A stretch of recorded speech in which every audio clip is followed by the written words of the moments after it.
Hello, we are in black and white today because we're going to be talking about this film stock right here. It is Kodak Tri-X 400.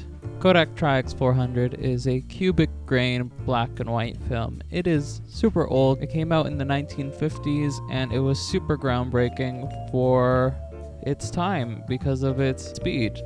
400 ISO allowed a lot of street photographers and photojournalists to take pictures that they couldn't before, and this film stock really defined those genres for a long time, and you'll see a lot of street photographers and photojournalists still using this film stock to this day.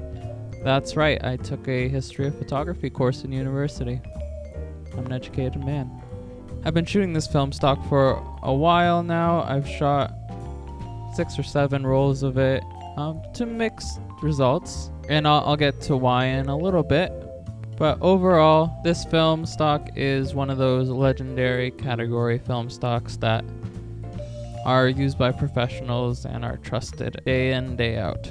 The film comes in 35, 120, and sheet films, so just about anything that you're shooting you can get a roll of Tri-X for. I've been shooting mostly on 35, well, completely on 35, so you'll see more prominently the way the grain structure is. Since 35mm is a smaller negative, the grain will be more prominent than if you were to shoot on 120. I've developed it all myself using the Cinestill DF96 monobath, which is optimized for cubic grain 400 speed black and white films. The first couple rolls I shot on Tri-X, I had some very strange results.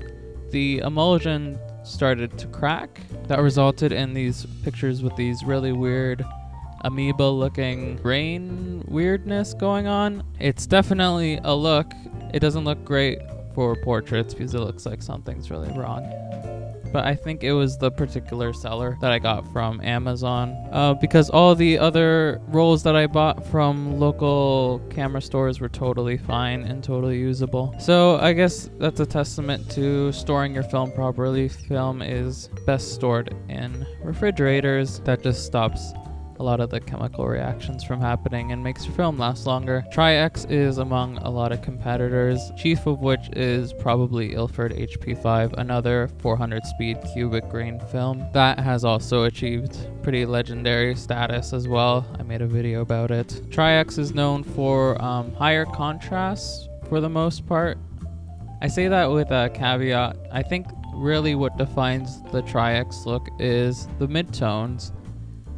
The midtones are darker, not to say that they don't have all the information still in there, it's just that straight out of camera you get these really nice rich deep grays and blacks. So if you're a photographer that doesn't like to do a lot of editing, Tri-X might be the way to go for you. Ilford HP5 is overall a flatter film stock, and for my workflow I like to tweak it quite a lot in editing. That's why Tri-X hasn't been the best fit for me. Although I really like the look of it. No qualms about that. Tri-X is also great because it is very versatile in terms of pushing and pulling. That's when you shoot film at a different speed than what is on the canister, and then you compensate for that in the developing process. Tri-X can be shot at 1600 pretty easily to good results from what I've seen. So if you're shooting in low light situations, it might be a good all-around film for that. Not to say that the other 400 speed black and white films aren't good at that either. Black and white film overall is pretty forgiving.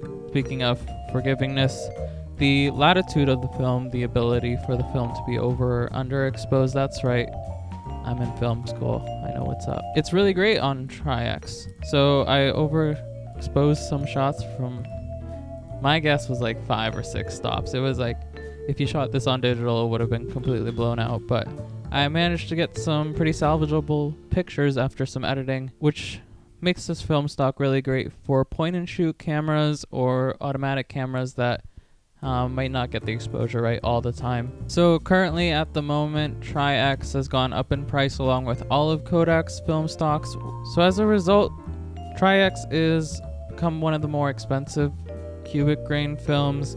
It's about $1.50 more than HP5 is, which makes it a hard sell for me personally. But so I don't see myself shooting a lot more Tri-X in the future, but it might be the right fit for you. If you see the results that I'm showing you and you like it, definitely give it a shot. Another $150 isn't a deal breaker when you're supporting an industry that needs support, because film isn't dead, but it's definitely in need of help. And if you're a beginner that doesn't like black and white film, or was never interested in it, or maybe sees it as antiquated, I'd say check it out for sure. It's a very different thought process when you're taking pictures. You really consider light and shadows and shapes and composition in a different way than in color, and I found like it even improved my color photography.